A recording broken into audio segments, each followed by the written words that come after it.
Lumberjacks is sponsored by Echo, only professional grade with 5-year warranty. Crown, protect, maintain, save. Dickies, quality workwear since 1922. Yamaha, rev your heart.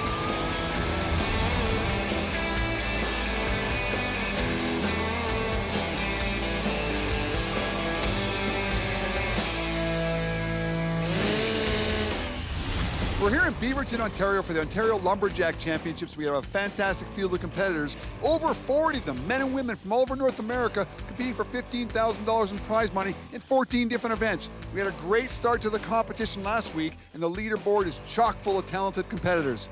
Hi, I'm Bill Diva. This is my partner in crime and Lumberjack sport analyst, Rod Cumberland. Rod, we had some axe events last week with some great axemen. This week, 2 more axe events, the Springboard Chop in the men and the Underhand Chop in the women. Underhand Chop and the ladies, if you were to pick the best 5 competitors right now in North America, almost the world, the 5 ladies you would pick are all right here in Beaverton. It's going to be a real scratching match to see who winds up first place in the Underhand Chop. Now, the Springboard Chop, of course, one of the audience favorite Springboard Chop. Everybody always talks to me. They love watching the Springboard Chop.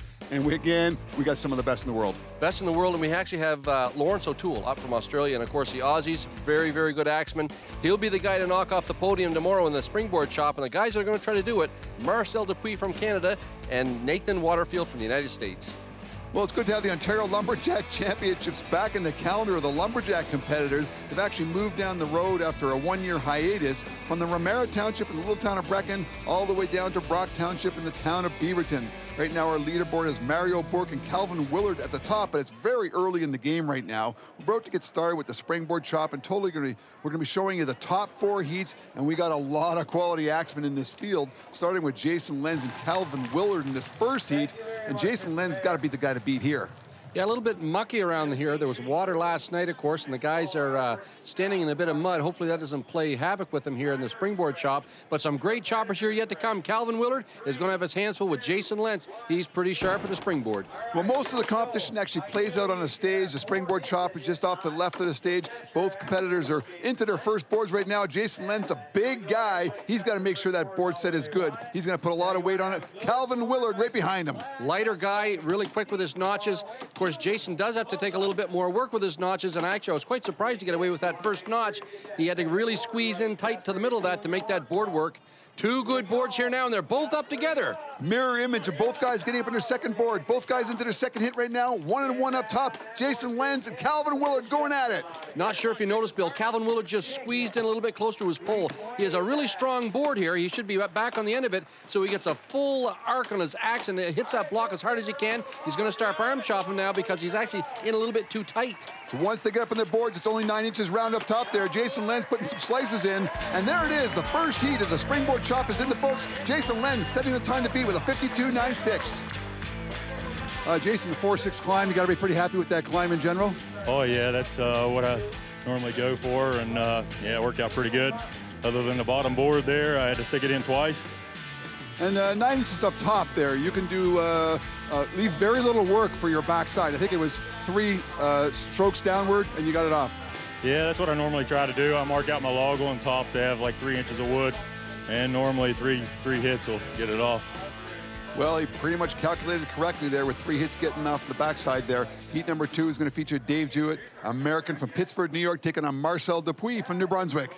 Should be a great race here. Dave Jewett, of course, he's starting to get a little bit long in the tooth. Hard to believe he's crouching in on 50 years old, Dave Jewett, but Marcel Dupuis right in the prime of life here now, 30 years old, and of course doing a great job here in the springboard. Well, he takes one more swing of the axe to clear out that little bit of a wall of wood there. Marcel struggling to get his first board in there. Not quite cleared out, maybe not deep enough. What's the problem there? Well, Marcel knows the time to beat here is going to be sub 50 seconds, so he's actually racing a little bit. He actually should have cleaned that out more before he stuck the board in. He had a little bit of wall of wood in the back there, and of course it bounced his board out twice. Now he's got to go back and do a little bit more homework on the second notch. He's got to be comfortable up top there. Dave Jewett makes his move first up to the second board. Dave Jewett's into the wood. Marcel only a half a swing behind him at this point. Both guys moving wood. Only 9 inches round at the top. It's going to be very short business. Marcel Dupuis got a good strong board. You see Dave Jewett's board starting to sag down a little bit. That's going to really hurt him here. He's not going to be able to generate as much power as he wants. He'll have to tighten in here a little bit closer. Not bad, though. It's a small block. He may be able to have enough time to get the job done. Marcel Dupuis on his backside, putting the slicers down, trying to break things off. He's got to reach for his firewood, and there it is. Marcel Dupuis beats out Dave Jewett with a 58.86 in the second heat. Part of the game is getting good notches and being stable up there. Just tell me about your troubles with the notches. Yeah, absolutely. That's what springboard is all about. If you do a good notch, you do a good climb, and then you can chop the wood properly. My notches were not pretty at all, and then my boards were falling, and it was not a really pretty looking springboard, but I'm glad with the results. Well, you can see there with Marcel spending a lot of time in his first notch. Got to be awfully frustrating because only 9 inches at the top. You really want to get up there quickly and climb fast. Arden Cobra Jr. up next, taking on Nathan Waterfield. 52.96, still a time to beat, set by Jason Lenz in the first heat. Arden Cobra Jr., a veteran in the springboard chop, but he's one of those guys afraid of heights. Afraid of heights, but he's actually done a great job overcoming that fear. Nathan Waterfield too narrow right now. He's going to have to widen that out a bit. Jamie Koger also a little bit narrow there, but both guys have cleaned it out well enough. It's only the first board, and remember, small wood at the top, they're going to race it.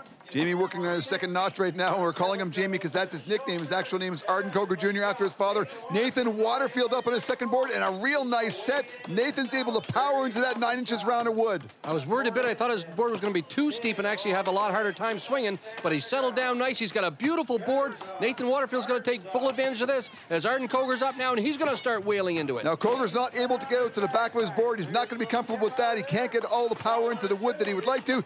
Nathan Waterfield ready to punch things off here with some downward strokes. He misses on that one, and Nathan Waterfield lowers the time to beat down to 46.76. A great job on the springboard by Nathan. Pretty good climb, but I know you weren't happy with the second board, right? Yeah, I'm really beating myself up. You know, the pocket was okay. There's such a little block on top that in this race, if you're not up really quickly, then you're done. So, 4-hit hole, it was decent. It would have held well enough if I would have cut the block smart on top. The board started to sag while I was cutting. I got kind of let it get to me, wasn't swinging fluid. Just not the kind of cut that I like to put up. But well, Nathan is an excellent chopper. He put down a 45 seconds. It's a real tough crowd here, and he knows there are some guys, just like this guy right now, he can put down a better time, and he just might do that. This is the last heat. Lawrence O'Toole taking on Michael Sullivan in the final heat of the springboard chop. And of course, we know Lawrence is a chopper. He came here to chop. Doesn't leave a whole lot of room at 45 seconds, but if anybody can lower this time, it's going to be Lawrence O'Toole. Big, wide, deep pocket there for Lawrence O'Toole. He's going 6 hits on his first notch. Mike Sullivan there right with him, actually slightly ahead at this point. Lawrence O'Toole, talk about a tall guy, and he's actually chopping a little bit lower, but waist height to get these notches in. Of course, our poles are only 9 feet high, so he's tightened up here a little bit, getting them in. Has a nice range of motion to actually work these boards. He doesn't have to reach as far as a lot of people. As Mike Sullivan jumps up to board number 2, Lawrence up on board number 2. We're going to have a great race here between Mike and Lawrence. Both guys are very comfortable with their second boards. Back on the end of the boards, getting a lot of power in their swings. Looks like Lawrence is moving a little bit more wood than Mike is. He's almost ready to make a turn over the backside. A couple of drivers up, and he's going to make that turn. Sullivan's just slightly behind at this point. I think Lawrence has chosen that miter grind axe, and this chopping this popper really well. And look at that, he gets the job done with that axe. 45.5 just edges out Nathan Waterfield for the win. So you climbed on a 6 and 6, but I see in the second notch you had to go in there. Tell me about the importance of moving out those shifts with your fingers. Yeah, that's it. I just wanted a good steady climb and chop on top. Pretty good, so it's all right. Did you worry at all, because it's only 9 inches up top with pretty soft wood, do you worry at all about going all the way through on the first side?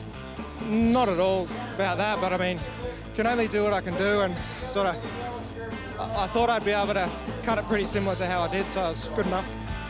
Well, what a great field of competitors here in the Springboard Chop of the Ontario Lumberjack Championship. 5 guys under a minute, 2 of them under 50 seconds. Lawrence O'Toole takes it. Yeah, Michael, tell me a little bit about the Canada Protection Plan. Thanks, Bill. Canada Protection Plan is the largest issuer of simplified life and no medical life insurance company in Canada. What does life insurance and Lumberjacks have in common?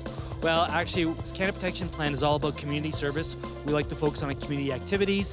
What's really special about this activity is our CEO is a resident of Brock Township, so this is near and dear and close to his heart. Well, thanks very much to one of the great sponsors here at the Ontario Lumberjack Championships. It certainly takes them and a whole lot more to make this competition successful. We're heading into 2 heats of the women's underhand chop. This first heat, Lavoie taking on Martha King, 2 of the best in the world, to tell you the truth. And they've traveled a long ways to be here at the Ontario Championships in the ladies division. Underhand chop here looks like they're chopping about 11 inch, maybe 10 inches around. And these girls are really fit. They're going to make quick work of this aspen. Certainly the keys to their success are hitting their lines. You can see both of them have smooth surfaces on their front cuts. The speed and accuracy is the key here. They don't have quite the strength of the men, but look at Lavoie. She's already putting some drivers in her backside. Martha King's trying to catch her. It's going to be a race to the finish right now. Lavoie putting some drivers in, and Lavoie sets the time to beat at 27.30 in the first heat. Martha right behind her. Your very first swing of the axe, you had a big slab come out. Does that tell you something a little bit with the wood right there that's going to be moving nicely? You always want to see a slab for sure. It gets pretty exciting. You know that the wood's moving free and it's pretty soft. It's nice to get into. There was a knot right in the middle, and I was thinking about my axe the entire time. I just got that brand new axe, and it's been a while since I bought a new one, and it's kind of my new baby in the family, you know? And I plan on using it at the World Championships, but a little tweaking her now. I got to take her to the back and fix her up. Thanks for your time. Thanks. Well, there was a little streak of black in the middle of her block, but it was not a knot. It's actually just rot in the middle of that poplar, so I think her axe is going to withstand that pretty well. As we get to go here in the next heat of the ladies' underhand chop, Colin Shepard taking on Peg Engasser. Well, 27-30 is going to be a very tough time to take down, set by Aaron in the last heat. Colin and Peg are going to try and do that. Peg Engasser is a very experienced chopper. She relies on her experience to hit her marks, keep her pace, and stay technically sound. She's going to move the wood exactly the way she wants to. Both girls doing a great job here hitting their lines, but as you can see, the pace is off from the girls in the first heat as Peg Engasser gets into the small wood, and she's putting drivers in. Looks like she's ready to turn to side number 2, but oh, it looks like Colin has drawn a bone of a blocker. She's having a tough time getting these drivers in. Good pace by Peg as she makes her way over to the backside, and she's hitting her marks once again. A nice square pattern, working her corners, both on the bottom and the top, and she's going to put some drivers in very shortly. Looks like she's really outdistancing Colin in this one, but she's got to focus in on that time to beat here. She gets ready to drive, and it's Peg Engasser winning this heat in a time of 37.9. Not enough to catch Aaron.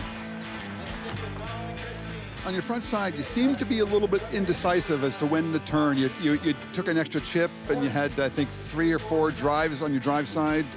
Was there some indecision on your front side? No, I knew exactly what I wanted to do when I did it, but when I did it, there was no wood left. Like, I took one more chip thinking I was going to take another drive, but I took the chip, and there was just, I couldn't even see anything under there, so I turned.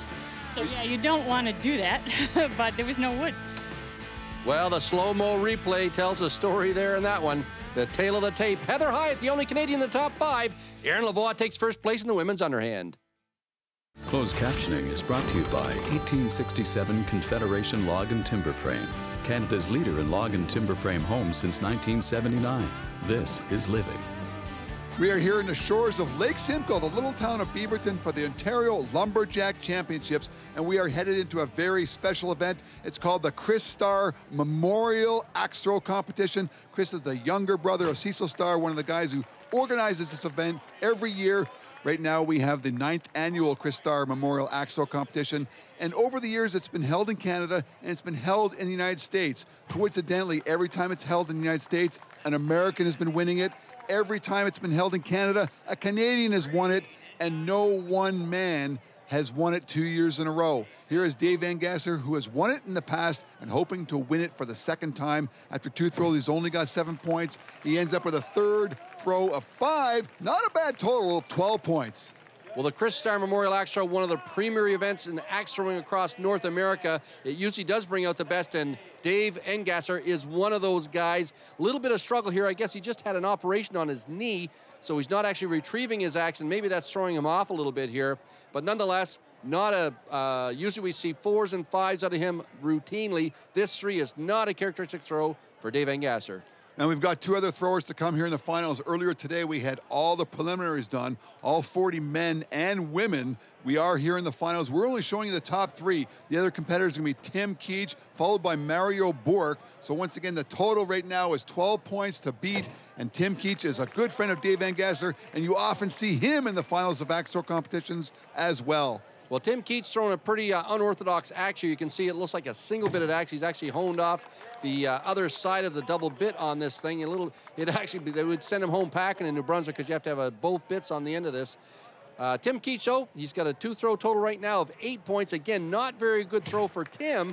He misses the bullseye here as well, but we should comment on the size of the target here. Look how small that target is. Not only is it a small target, but the axe target is actually placed onto the stage, and they're throwing from the dirt track of the fairgrounds here. So they built a platform for the competitors to stand on, and they've got a little bit of a gap there between the platform they're throwing from and onto the stage. Tim Keats comes with a 3-throw total of 12 points, ties him with his good buddy Dave Engasser. We've only got one thrower still to come, and it's Mario Bork. The door is open for Mario to take this thing. 2 guys at 12 points right now is very beatable. It is very beatable, and Mario throws a first throw of 4 points. He'll feel good with that. If he can hone into this bullseye a little bit better, he can take first place. There's another throw of 4 points for Mario. Give him a 2-throw total of 8. The door is open. If Mario can get 4 for a tie, we're going to have a playoff. He can get 5. He's going to have the victory here and win the Chris Starr Memorial Axe Throw. And there it is, a 5 for Mario Bork. He wins the Chris Starr Memorial Axe Throw. Once again, we have another first-time winner in this event. It's an honor to win it. Knowing Chris for a couple of years before he passed, very happy to win it. And strong field, just threw 2 consistent 13, so I'm very happy with it. I mean, a small target up there. When you have a small target like that, does that play with people's nerves at all? Yeah, it's a smaller target, and then there's kind of a gap where you're throwing, so it changes your mind, but just pretend like you're home and just do the basics all the time. So. Well, there it is, the Chris Starr Memorial Axe Throw Competition. When it's held in Canada, a Canadian wins it. Engasser and Keats had a playoff, and Engasser took second place. Power on and on. Echo. I want to talk about Echo chainsaw maintenance and make sure that your Echo chainsaw is running at peak performance at all times. Taking off your toolless air filter cover, you have access to your air filter and your spark plug. Looking at your air filter, you're going to want to look for dirt or buildup. You're going to clean it with soap and water or replace as needed. Moving on to your spark plug, you're going to want to take off your spark plug boot. Looking at your spark plug, you're going to look for signs of discoloration or carbon buildup. You can clean that with a wire brush or replace as needed. Looking at the chain tension, you're going to want to ensure that you can see the bottom of the rivets and that the chain moves freely along the bar rails. Anything you're going to need is available in this kit you can get from your local Echo dealer. Well, we're back in Beaverton, Ontario, about to put the ribbon on the Ontario Lumberjack Championships, actually the first annual event. It's being hosted by the city of Beaverton at their fairgrounds. We are heading into the water boil. Melissa and Barry. Barry on the right-hand side there, it's the first time at a lumberjack competition. He's been working out and training a little bit with Melissa for this particular event. We got a lot of great teams like Mario and Scott here, Caitlin and Melanie, a lot of teams that are experienced in water boil, and some that are probably working together like first time in water boil, like Jason Lenz and Aaron Lavoie. So you'd expect the strongest teams to come from the East Coast where they do kettle boil a lot. We actually saw this just a few weeks ago on LumberjacksTV. But when you get big names come from Australia and all throughout the States, it makes for a hodgepodge here in the kettle boil because they're just grabbing guys and girls that they know can kettle boil to try to get a few more points towards their overall total here at the end of the day. And once again, if you haven't seen this event before at home, they are equipped with a block of cedar, an axe, some matches, and a tin of soapy water. And the reason why they put soap in the water is because when the water boils, it will boil over the edge of the can. It's a very exciting event. Traditionally at lumberjack competition, it always happens at once, exactly like we're going to see here. And sometimes it's a doubles event, sometimes it's a singles event. Here in Beaverton, it's a doubles, and away we go. Nice big blocks here that they provided by Cecil Starr here for the kettle boil. And of course, doing a great job here. Scotty and Mario right off the bat, all kinds. Look at that smoke already. Mario's got the matches going. He's got his fire started already, so they're not wasting any time at all. Looks like Ella and Tukendorf, Team Ontario there, they got all their wood being used right there. They're closed things in. Now they just got to get the wood going, get it going fast, and get it going hot for that kettle to start boiling the water. Another thing, again, we said last time we saw the kettle boil, people not putting enough wood on the side of the can that the wind is coming from to actually pull that fire back close to the can. So I see a few people making that mistake. All kinds of big shingles on this one here, but you see a lot of them not being able to contain the... Oh, well, at the 2:45 mark, you don't want to spill your can because that would put you completely out of the game. You have to go get a new can and start completely over. They got a great fire going right now, and it looks like they've got their can rebalanced. And of course, once you get all your wood on here, there's not much left to do but put the oxygen to it. You see Marcel Dupuis doing just that here. And of course, it's going to be the person that built the fire the best and is getting the oxygen on that's going to win this. Any second now, it's going to come up over. Here's the guys from the East Coast putting all kinds of air to it. Here's the Cantus, a gang from Ontario. Who's it going to be?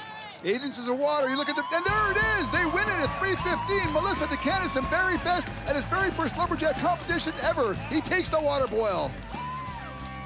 So apparently you don't need a lot of experience, you just need some good coaching. Is that accurate? I think so. I mean, Barry had a lot of natural talent, so he's been practicing for, a week, maybe 2 weeks now, and we brought him along, and it was totally worth it. It was a good call. Just tell me some of the tips that Melissa was giving you. Blow. Don't look her in the eye and just go. Just go. Keep your head low and blow. That's it. Did you do any building at all? I did in the beginning. Yeah, I did enough that I got it to a certain point, and she was split. Once she gets her rhythm going, I can let her do her thing. And I know that she starts piling on the sides, and we're good to go. She says to keep that fire going. That's all we got to go. Thanks for your time. Thank you very much. Well, a lot of good coaching there by Melissa DeCantis. They're actually co-workers at the City of Brampton in the Forestry Department, and Barry Best comes in and takes a little bit of cash to take home with him with a 3:15. And the crown pivotal point today focuses on DeCantis and Best winning the water boil and actually taking valuable points away from people like Lawrence O'Toole and Calvin Willard, who could have used them in the overall. And in the overall standings, we got guys like O'Toole, Willard, Bourque, Reed, and Sullivan all finishing in 2nd, 3rd, 4th, and 5th. Those are the guys that could have used the points in the water boil. Well, what a testament to the quality competitors in Eastern Canada right now. Marcel Dupuis from Memram Cook besting an international crowd and winning the Ontario Lumberjack Championships. And this is the first time the town of Beaverton has hosted the Ontario Lumberjack Championships, and we're certainly hoping they do it for years to come. But you can't do it without the help of special sponsors. Hey, what a great first annual event here in the fairgrounds in Beaverton, Ontario for the Ontario Lumberjack Championships. Hats off to Shannon O'Donnell, Cecil Starr, and the entire workforce in putting this together. Come back again next week when it'll be time for Lumberjacks.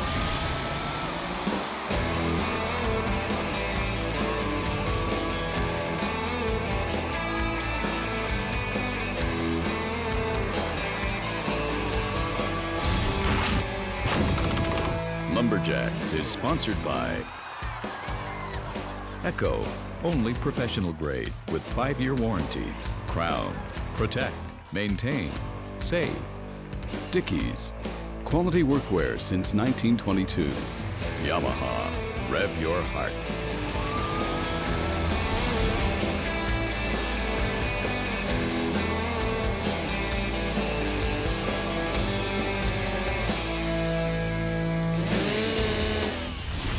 Notice in the hot saw competition, both the men and the women are carrying machines that are weighing 60 to 75 pounds, running over 90 horsepower with half-inch chains going at incredible speeds. On the rare occasion, these chains do come off these saws, and on the even more rare occasion, these chains may fly through the air. So you'll see both in front of the competitors and behind the competitors, they are protected with half-inch screening, very heavy-duty screening, held up by these 2x4 stands.